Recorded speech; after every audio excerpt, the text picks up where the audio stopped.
In the 4th century, the Roman Empire is said to have already been in decline. But was its military truly collapsing, or was it simply changing? To answer this question, we'll be taking a deep dive into the late Roman army and examining the evolution of their weapons, tactics, and organization, before bringing it all together with the reconstruction of the defenses, forts, and manpower of a real Roman province. Without further ado, let's begin.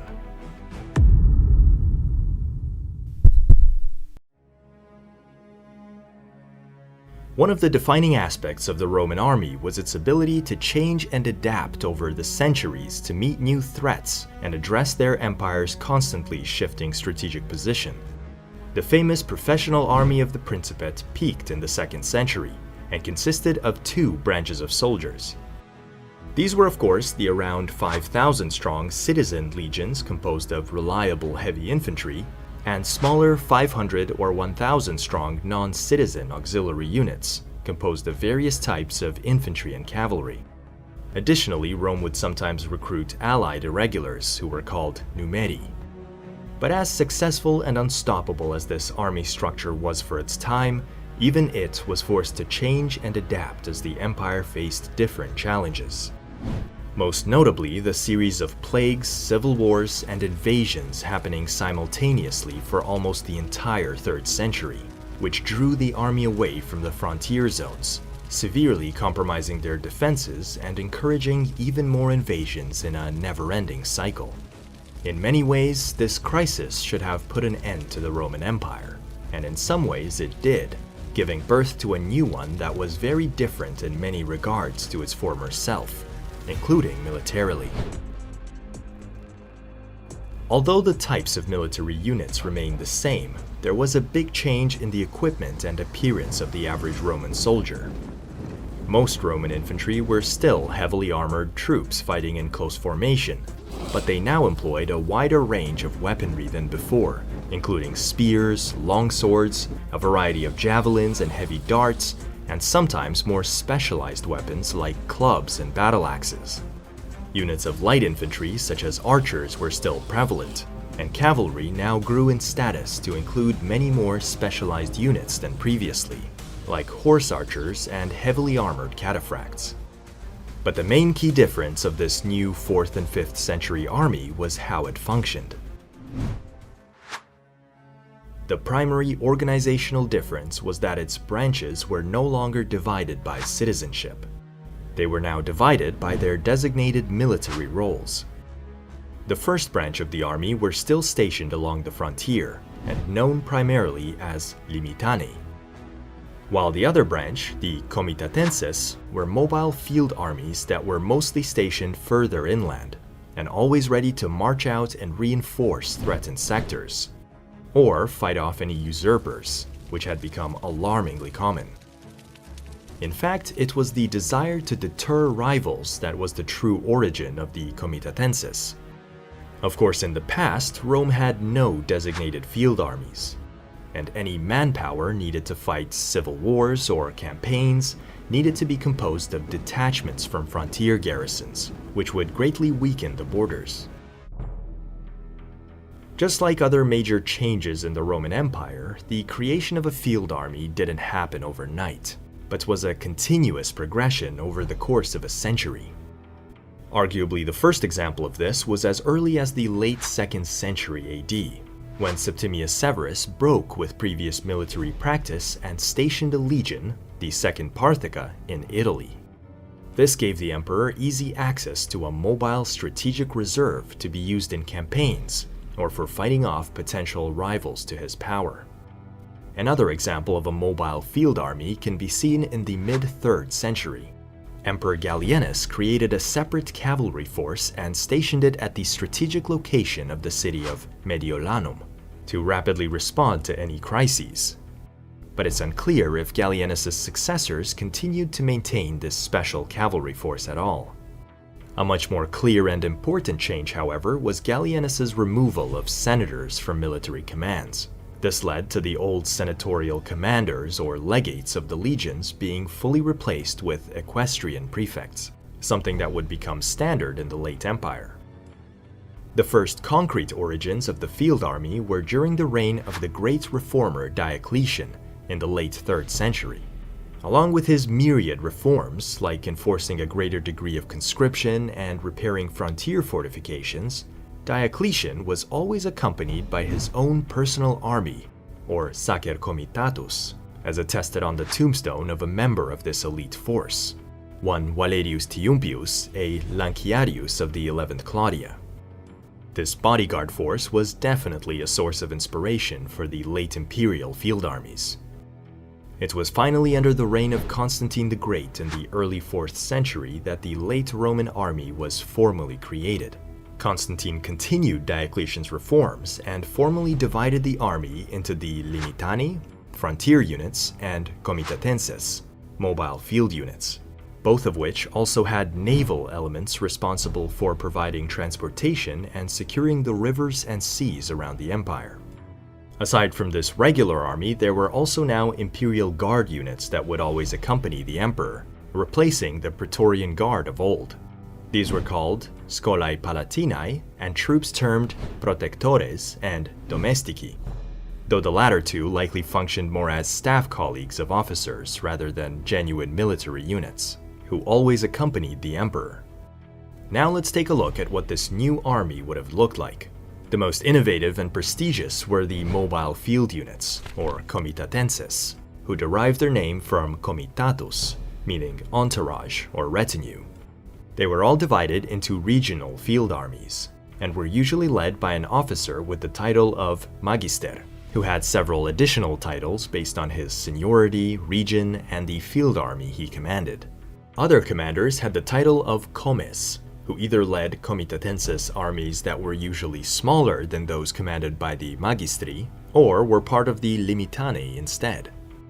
Some Comitatenses, who were probably more highly regarded, were grouped into praesental armies, which were only under the direct command of the emperor or his close subordinate, and were camped near the imperial capitals. Unlike in the Principate, when the army was mostly stationed along the frontiers, the Comitatenses were generally stationed further within the provinces and billeted in major cities, though even these bases weren't permanent as they often moved between different areas. The thought process behind these mobile armies was to address the comparative lack of flexibility in the army of the Principate, though the stationing of these troops within cities rather than fortified outposts is indicative of Rome's increasing struggle to maintain military infrastructure to support the army. In terms of troop types, the Comitatenses consisted of legio, which were now only about 1,000 strong. This may have already been a normal size for legionary forces during Diocletian's time, when legions were commonly split into separate detachments to deal with different threats. So the change in a legion's official size was likely a simple consequence of these various detachments being separated from their parent units for so long that they effectively became their own units, which was then formalized later. The Comitatenses also had cavalry units called either equites, cunae, or comites, all of which were about 500 strong, and still used the title of vexilatio, a term that used to describe a detachment from a legion during the Principate, but now had evidently been repurposed as a solely cavalry designation. Some more respected field units of cavalry and infantry had the added title of Palatina, named after the Palatine Hill in Rome, which denoted their even higher status. Among these was a new type of infantry called the Auxilia Palatina, who seemed to have been flexible troops more capable of operating as both heavy and light infantry, and were also about 500 men strong. The second branch of the army were the frontier troops, or Limitanei, who were most of the time led by commanders titled dux, but sometimes by a comes. Limitanei often have a reputation for being poorly equipped militia of lower quality compared to the field armies, largely due to their lower status and prestige. However, this perception is inaccurate. Limitanei were full-time professional soldiers, just like the Comitatenses, with little to no difference in skill and equipment. This is further demonstrated by the fact that many Limitanei units supported field armies in campaigns, or were themselves seamlessly transferred into the field army under the new title of pseudo-Comitatenses. The main duty of the Limitanei was to patrol and police the provinces along the empire's border, and to man the numerous fortifications dotted within them. Many of these, along with their nearby settlements, were used as their local headquarters. Because their role was very similar to the army of the Principate, Limitanei units had a much higher degree of continuation from it, and most of the legions from that period continued their service in the Limitanei, as did evidently all of the former auxiliary units. This was in contrast to the Comitatenses, whose units were mostly newly organized and named. Thus, the Limitanei had several different unit titles as a result of this longer history of development. Units titled Numeri were probably the old units of allied irregulars of the same name, now incorporated as regular troops. Similarly, many of the units titled Legio, Cohorts, and Alae were descendants of the former legions, auxiliary cohorts, and cavalry ala from the Principate, along with many new units of these types also being raised in the late imperial period as well. You'll recall that units titled Legio were also present among the Comitatenses, and those would be of a higher status than legions of the Limitanei. There were also several unit types which first appeared in the late Empire. The units titled Milites, Limites, Gentes, and Auxilia were more obscurely named, and don't clearly refer to any troop type. As for cavalry, they also fielded units titled Equites and Cunei, with the Comites being reserved solely for the field armies. All of these together made up the frontier units, and would each be about 500 strong, except the legions, which were likely 1,000 strong.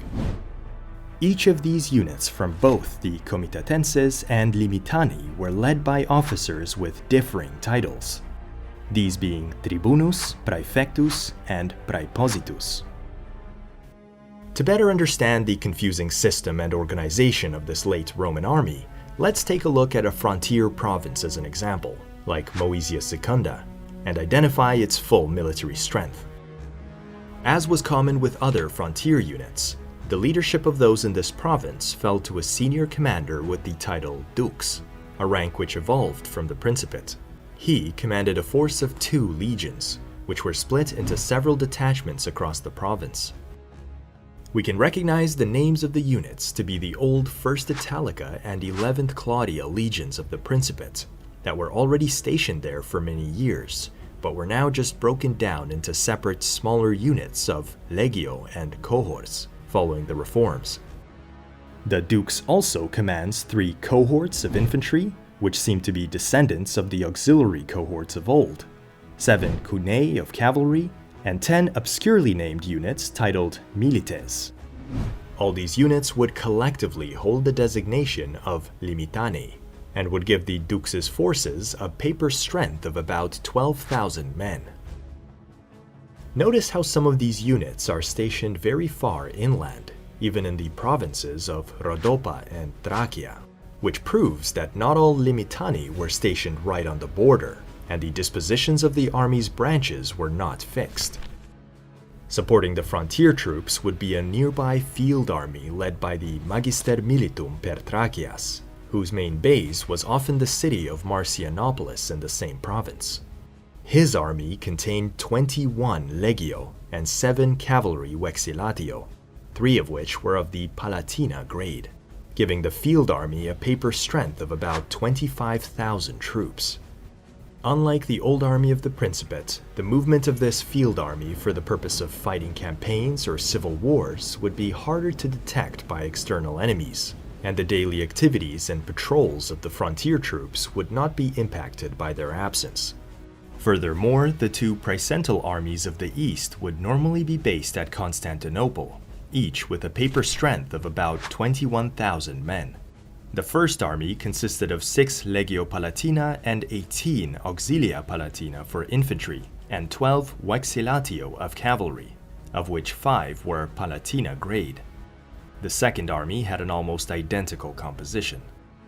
It's worth noting that the paper strength values of all these units would rarely be accurate, and more often than not would be below normal strength, sometimes up to half or less.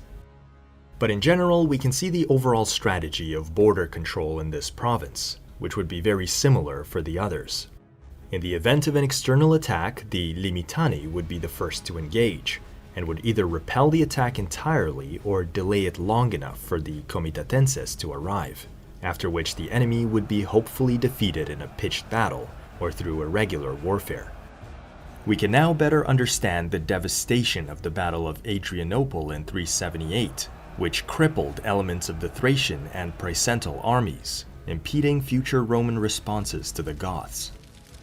Though here lay another advantage in the late Roman system of defense over that of the Principate. All major cities have by now developed impressive fortifications and walls of their own, similar to the Aurelian walls in Rome. Given the issues of the Goths and other enemies in conducting sieges, these types of breaches in security could still be mitigated by the numerous fortifications along the frontiers. As is perhaps to be expected, such a large shift in the army's disposition was not without its critics. The late 5th century historian Zosimus, for example, disapproved of Constantine's abandonment of the empire's old policy of concentrating the army at the frontiers, where it had previously met invaders early and in full force, and was able to launch strong incursions of its own. Constantine, however, abandoned this security by transferring the greater part of the soldiers from the frontier garrisons and installing them in cities which had no need of defenders, thus depriving those exposed to the barbarians of every form of defense, and oppressing the tranquil cities with so great a multitude of soldiers that many of them were totally abandoned by their inhabitants. Despite these objections, however, we have already seen that the Romans had good reasons for adopting this new system, and its effectiveness can best be judged by its lack of notable changes for most of the 4th and 5th centuries, as well as the army's consistently good performance on campaign. To supplement their armies, the Romans also sometimes recruited allied barbarian contingents, which were known most often as foederati. While in most cases they were raised temporarily and disbanded once a campaign concluded, some were enrolled permanently into the army and were subsequently treated like any other unit. A good example of this from Ammianus's records was a unit from the Alemanni, a Germanic people from east of the Rhine, who were stationed in Britain in 372 AD. They were commanded by one of their own nobles named Fraumarius, who had the Roman title of tribune. Such units would originally have their own ethnically distinct character and equipment, but would over time look indistinguishable from other Roman regulars, especially as new recruits inevitably replaced them. Our available evidence suggests that these types of foederati were at least predominantly in the Comitatenses. In addition to the foederati, many foreign recruits from outside the empire were also allowed to join the regular army, and have in the past been accused of barbarizing the Roman military with supposedly unreliable soldiers. This is a very interesting topic that deserves a video of its own, and we will be covering it in the future. But in the 4th and 5th centuries, most imperial troops were Roman, and instances of treachery from barbarian recruits were rare, and thus should not be considered a serious problem for the army. Other than the emergence of designated field armies, the basic principles of Roman strategy remained the same.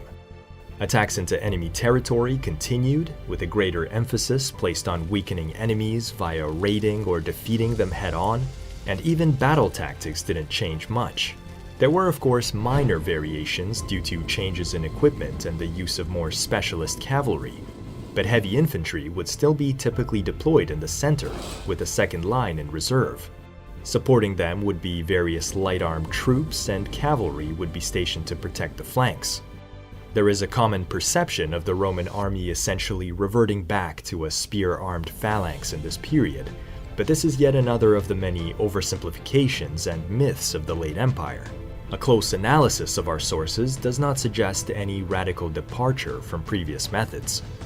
Thus, it can be said that the Roman army of the 4th and 5th centuries was in many ways similar to its more famous iteration during the Principate, merely continuing practices established in prior centuries.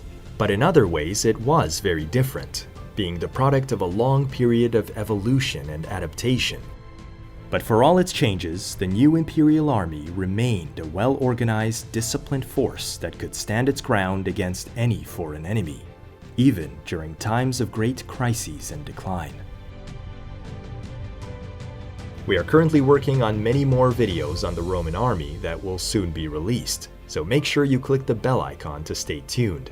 A special thanks from me goes to all our Patreons for making this video possible for your enjoyment. Consider joining them and engraving your name in our future videos. I hope to see you all in the next one.